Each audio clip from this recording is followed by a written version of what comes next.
The White House hosted a group of more than 40 Silicon Valley heavyweights and other major business leaders in the United States in an effort to plot a course forward on American development of artificial intelligence. The Trump administration on Thursday announcing it is establishing a panel of federal officials to focus on AI issues and work with the private sector, in part to keep up with the growing competition from China. Traditional companies that don't transform into digital-first enterprises will become obsolete. So imagine a future where every single one of us has a personal banker. The artificial intelligence systems know where we earn our income and our revenue, where we spend our money, what bills we have to pay, and they can provide us with all sorts of personal advice about our own financial decisions. Imagine a world where, using our digital humans, you all have a personal financial advisor, a personal trainer, a coach, a companion you can talk to as you move through your life. I can see you and hear you. I can sense your environment, and I can respond to your emotions. I guess you could say I'm putting a human face on artificial intelligence.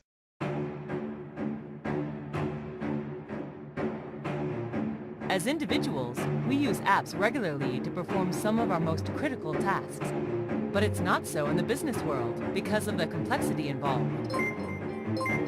So what if there were simple applications to help your business deliver maximum output? What if these apps were built with AI and got you a head start into the digital future? Introducing our AI-powered business applications, featuring plug-and-play business functions that seamlessly integrate into your existing IT infrastructure.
Good afternoon. Watson, start our trip. Your calendar tells me you are headed to the seaside resort. This car has an IBM Watson assistant. Your reservations are confirmed. Here, it's called Watson. But you can give yours any name. This solution is all about your brand and your customers. It will take you 2 hours and 47 minutes to get there.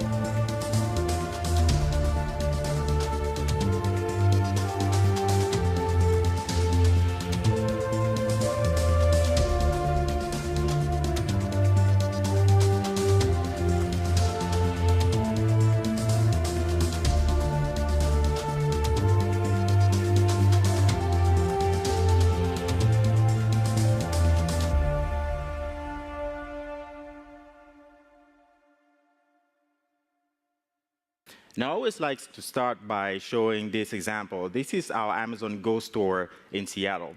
In this store, we've implemented what we call a just walk out technology, where you can walk in, scan your phone, and then we identify you using computer vision and sensor fusion. We'll be able to know what item you picked up and what item you dropped back, and then charge you right away when you walk out of the store, so you don't have to walk through a checkout line.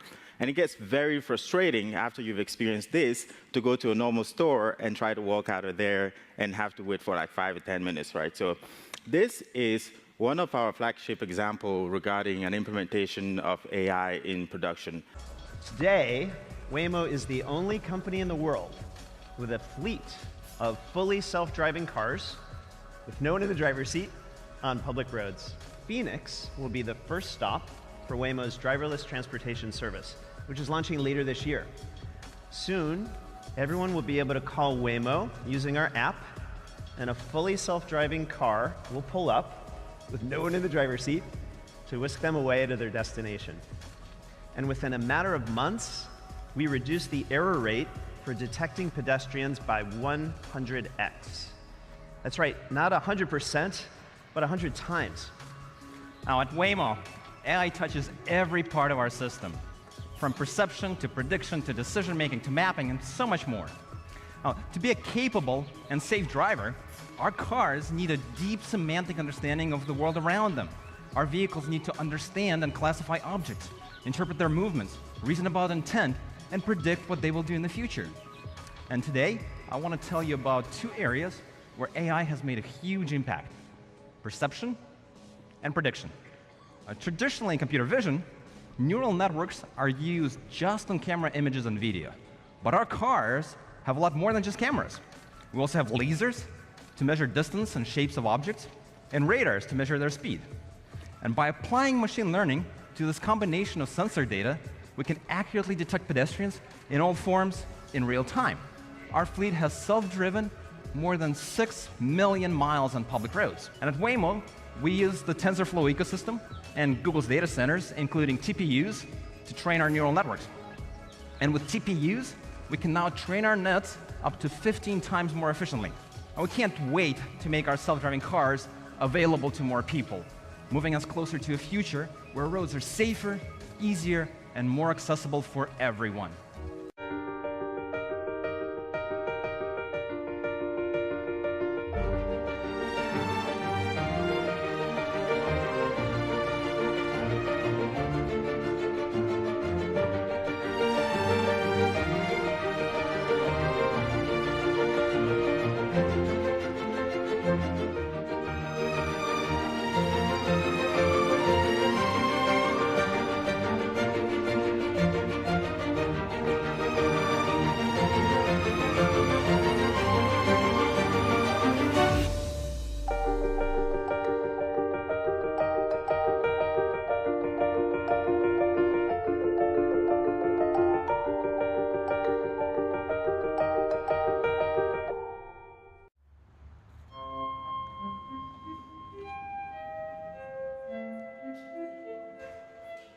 At the back of a suburban coffee shop in Montreal, you'll find 4 young computer scientists and their new startup, Lyrebird.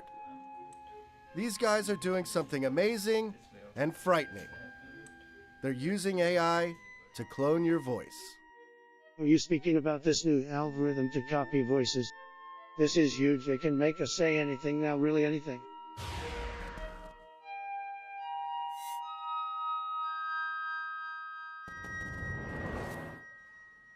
One of the guys behind this scary innovation is Mexican expat Jose. He taught me the art of the clone. So you will need to record yourself for a few minutes of audio.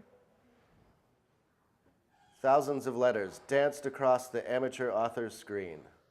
When you start to eat like this, something is the matter. You guys better quit politics and take in washing. I don't know where that one came from.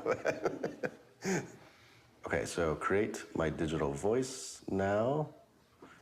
Creating your digital voice takes at least 1 minute. 1 minute? My God. Yeah, so before, to create some artificial voice of someone, you would need to record yourself for at least 8 hours. Test your voice. All right, so now I get to type something. Yeah, so the moment of the truth. Okay. Once Lyrebird's AI has worked its magic, after I'm done typing. Oh, gotta spell better. Any words I put into the app can be played back in my digital voice. And here's the crazy thing. Even words I never actually said in the first place. Artificial intelligence technology seems to be advancing very quickly. Should we be afraid? I mean, I can definitely hear my voice in there. That's really interesting. I just picked those words at random, and I definitely did not say some of them, and it's like flawless in being able to sort of pick from just about any word and manufacture it. Hello World is the best show I have ever seen. This technology seems sweet, but lends itself to all manner of trickery. So how can I help you? Hi, I'm calling to book a women's haircut for a client. I'm looking for something on May 3rd. Sure, give me 1 second. Mm-hmm.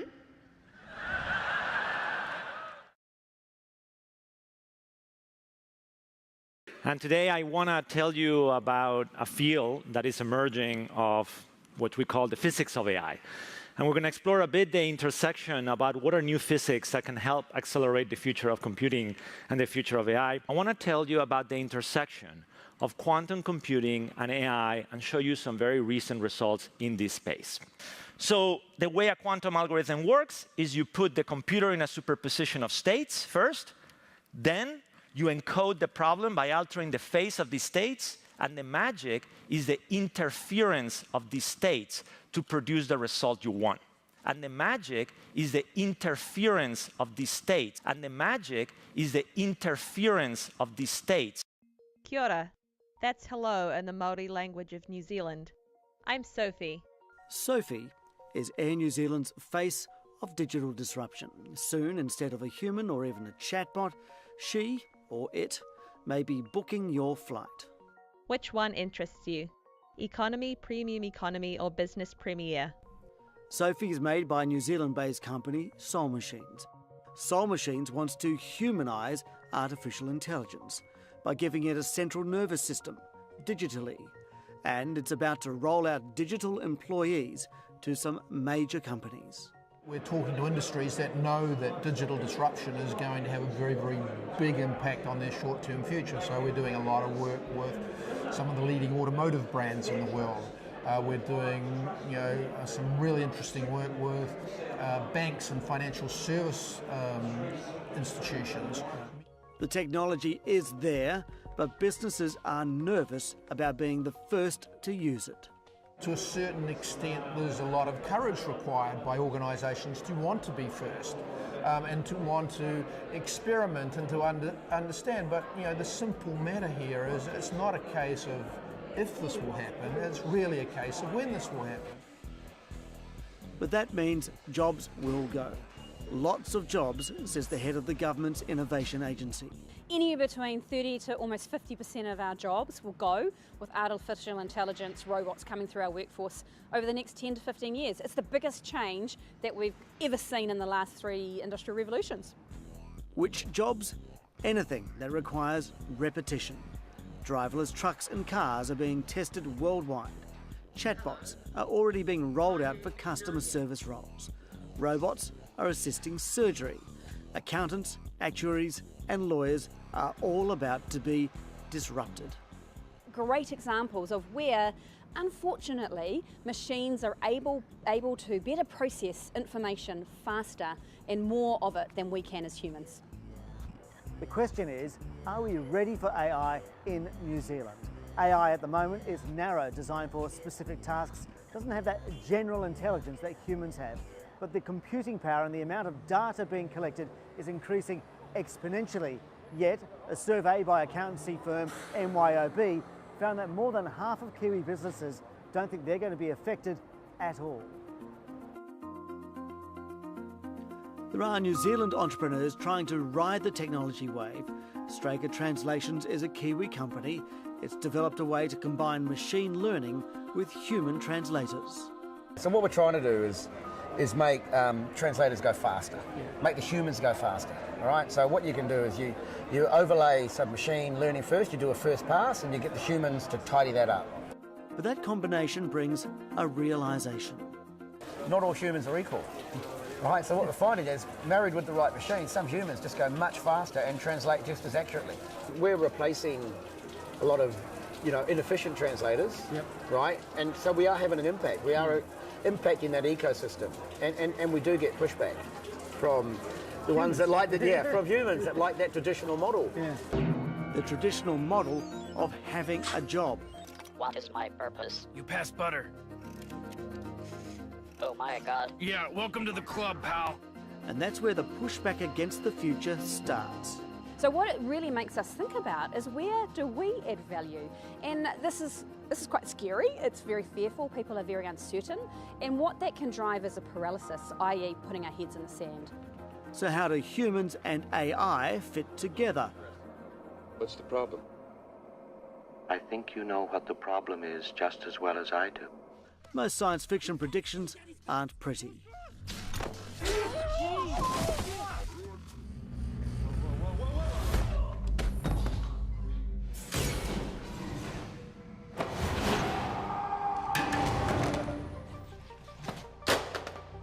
In the real world, the machines that were clumsy are finding their feet.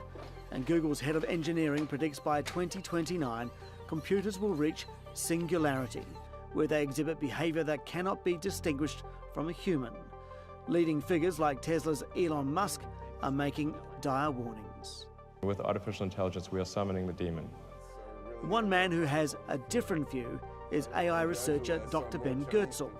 He recently brought one of the world's most human-like robots to New Zealand, Sophia, version 6. Do you think robots and children can be good friends? Yeah, probably. Not surprisingly, Ben Goertzel is asked repeatedly whether robots will take over the world. Once an AI becomes smarter than us, obviously it's going to want to enslave us or torture us or something. And I think that's a fallacy just born of dramatic science fiction movie tropes, because there's no reason to believe a superhuman AI is not going to also be super benevolent and super compassionate. While in New Zealand, Dr. Goertzel had Sophia reveal his plans. Ladies and gentlemen, boys and girls, mammals and appliances. All right. It is my honor and privilege to tell you about our new crypto artificial intelligence project, which is called the Singularity Net. The Singularity Net is a cloud-based network to which all AI devices, be it robots or toasters, can upload what they've learned to share with other AI machines. It's a self-organising network of artificial intelligences. But don't be afraid, says Goertzel. His vision is for AI to be compassionate. And I think if we do it right, AIs will not only be smarter than us, but they'll be more compassionate and more ethical than us. Because, human ethics and human morality leave a lot to be desired in the end. There's no reason to believe an AI can't do better. How far will this go? Dr. Goertzel argues we are already technology-dependent beings who can't do without the devices in our pockets. And one day, like in the film The Matrix, we will upload our brain to the cloud. But we will also have a choice.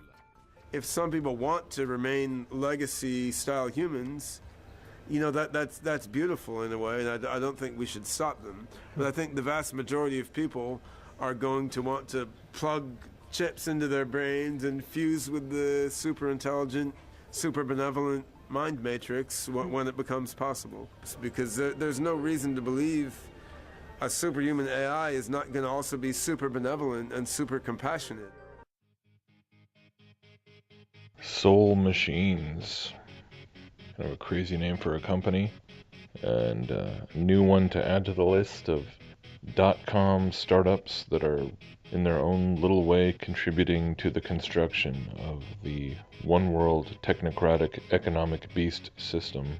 It's kind of funny hearing Ben Goertzel talk about dystopian science fiction movie tropes and everything, but I'm not sure I can think of a single dystopian future sci-fi movie that featured some horrific Orwellian system being created by oblivious, optimistic Silicon Valley hipsters wearing skinny jeans. And I mean, don't you just love how, like, all of these ads, even the color schemes, it's always pastels and everything looks so polished, and all these progressive-minded people, and it is one of the most diabolically genius brandings of a sinister agenda in pretty much all of human history.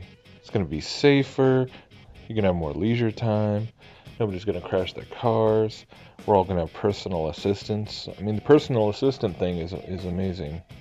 We've been watching movies with robot butlers and being conditioned to everyone have their own little personal assistant, little avatar, a little angel sitting on your shoulder to tell you what to do, your own little digital spirit guide to whisper in your ear.